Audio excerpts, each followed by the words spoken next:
মানবতাবিরোধী অপরাধের অভিযোগে শেখ হাসিনার বিরুদ্ধে আন্তর্জাতিক ট্রাইব্যুনালের ফাঁসির রায় ঘোষণার পর প্রতিক্রিয়া জানিয়েছে ভারত। সোমবার শেখ হাসিনার বিরুদ্ধে রায় ঘোষণার কয়েক ঘণ্টার মধ্যে ভারতের পররাষ্ট্র মন্ত্রণালয় এক বিবৃতিতে ওই প্রতিক্রিয়া জানিয়েছে।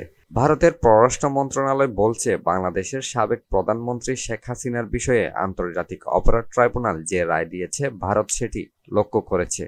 তারা বলছে, ঘনিষ্ঠ প্রতিবেশী হিসেবে বাংলাদেশের শান্তি, গণতন্ত্র, অন্তর্ভুক্তি, স্থিতিশীলতা ও জনগণের সার্বভৌমত্ব স্বার্থের প্রতি ভারত প্রতিশ্রুতিবদ্ধ। আমরা এই লক্ষ্যে সবসময় সকল অংশীদারদের সঙ্গে গঠনমূলক কাজ করে যাব।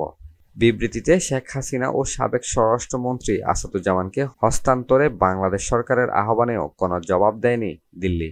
প্রসঙ্গত, শেখ হাসিনা সহ ৩ আসামির বিরুদ্ধে আন্তর্জাতিক অপরাধ ট্রাইব্যুনালের রায় ঘোষণার পরই সোমবার বাংলাদেশের পররাষ্ট্র মন্ত্রণালয়ের এক সংবাদ বিজ্ঞপ্তিতে বলা হয়, আন্তর্জাতিক অপরাধ ট্রাইব্যুনালের আজকের রায়ে পলাতক আসামি শেখ হাসিনা ও আসাদুজ্জামান খান জুলাই হত্যাকাণ্ডের জন্য অপরাধী সাব্যস্ত হয়েছেন এবং দণ্ডপ্রাপ্ত হয়েছেন।